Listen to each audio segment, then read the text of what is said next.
Once upon a midnight dreary, while I pondered, weak and weary, over many a quaint and curious volume of forgotten lore, while I nodded, nearly napping, suddenly there came a tapping, as of someone gently rapping at my chamber door. "'Tis some visitor," I muttered, tapping at my chamber door. Only this, and nothing more. Ah, distinctly I remember, it was in the bleak December, and each separate dying ember dwelt its ghost upon the floor. Eagerly I wished tomorrow, vainly I had sought to borrow from my books or seas of sorrow, sorrow for the lost Lenore, for the rare and radiant maiden whom the angels named Lenore, nameless here forevermore. And the silken satin cern, rustling of each purple kern, thrilled me, filled me with fantastic terrors never felt before, so that now, to still the beating of my heart, I stood repeating, to some visitor entreating entrance at my chamber door, some late visitor entreating entrance at my chamber door. This it is, and nothing more. Presently my soul grew stronger, hesitating, then no longer. "Sir," said I, "or madam, truly your forgiveness I implore. But the fact is, I was napping, and so gently you came rapping, and so faintly you came tapping at my chamber door, that I scarce was sure I heard you. Here I opened wide the door, darkness there, and nothing more."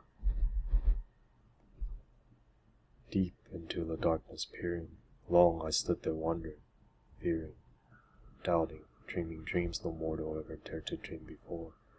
But the silence was unbroken, and the stillness gave no token, and the only word there spoken was the whispered word, "Lenore." This I whispered, and an echo murmured back the word, "Lenore." Merely this, and nothing more. Back into the chamber turning, while my soul within me burning, soon again I heard a tapping, something louder than before. "Surely," said I, "surely that is something at my window lattice. Let me see, then, what thereat is, and this mystery explore. Let my heart be still a moment, and this mystery explore. 'Tis the wind, and nothing more." Open here I flung the shutter, when, with many a flirt and flutter, in there stepped a stately raven of the saintly days of yore. Not the least obeisance made he, not a minute stopped or stayed he, but, with mien or lord or lady, perched above my chamber door, perched upon a bust of Pallas just above my chamber door, perched and sat, and nothing more. Then the ebony bird beguiling my sad fancy into smiling, by the grave and stern decorum of the continents of war. "Though thy crest be shorn and shaven, thou," I said, "art sure no craven, ghastly grim and ancient raven, wandering from the nightly shore. Tell me what thy lordly name is on the night's Plutonian shore." Quoth the raven, "Nevermore." Much I marveled this ungainly fowl to hear discourse so plainly, though its answers little meaning, little relevancy bore, for we cannot help agreeing that no living human being ever yet was blessed with seeing bird above his chamber door, bird or beast upon the sculptured bust above his chamber door, with such name as Nevermore. But the raven, sitting lonely on that placid bust, spoke only that one word, as if its soul in that one word he did outpour. Nothing farther than he uttered, not a feather than he fluttered, till I scarcely more than muttered, "Other friends have flown before. On the morrow he will leave me, as my hopes have flown before." Then the bird said, "Nevermore." Startled at the stillness, broken by reply so aptly spoken, "Doubtless," said I, "what it utters is its only stock and store, caught from some unhappy master from unmerciful disaster, followed fast and followed faster, till his songs one burden bore, till the dirges of his hope that melancholy burden bore, of never, nevermore." But the raven still beguiling all my sad soul into smiling, straight I wheeled a cushioned seat in front of bird and bust and door. Then, upon the velvet sinking, I betook myself to linking fancy unto fancy, thinking what this ominous bird of yore, what this grim, ungainly, ghastly count, and ominous bird of yore, meant in croaking nevermore. This I sat engaged in guessing, but no syllable expressing, to the fowl whose fiery eyes now burned into my bosom's core.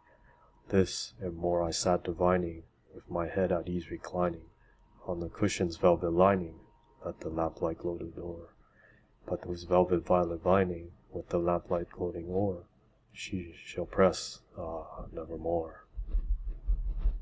Then, methought the air grew denser, perfumed from an unseen censer, swung by a seraphim, whose footfalls tingled on the tufted floor. Wretch, I cried, thy God has lent thee, by these angels he has sent thee, respite and nepenthe from thy memories of the Nore. Quaff, O quaff, this kind nepenthe, and forget this lost Nore. Quoth the raven, nevermore.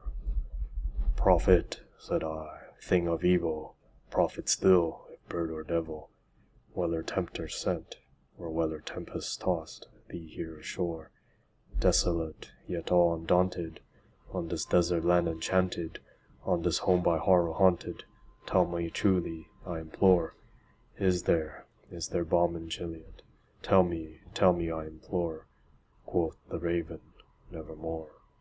Prophet, said I, thing of evil, prophet still, if bird or devil, by that heaven that bends above us, by that God we both adore, tell this soul with sorrow laden if, within the distant Aidenn, it shall clasp a sainted maiden, whom the angels name the Nore, clasps a rare and radiant maiden, whom the angels name the Nore. Quoth the raven, nevermore. Be that word our sign of parting, bird or fiend, I shrieked, upstarting, get thee back into the tempest, and the night's Plutonian shore. Need no black plume as a token of that lie thy soul had spoken. Leave my loneliness unbroken, quit the bust above my door. Take thy beak from out my heart, and take thy form from off my door. Quoth the raven, nevermore. And the raven, never flitting, still sitting, on the placid bust of Pallas, just above my chamber door. And his eyes have all the seeming of a demon's that is dreaming, and the lamp light o'er him streaming throws his shadows on the floor, and my soul from out that shadow that lies floating on the floor shall be lifted nevermore.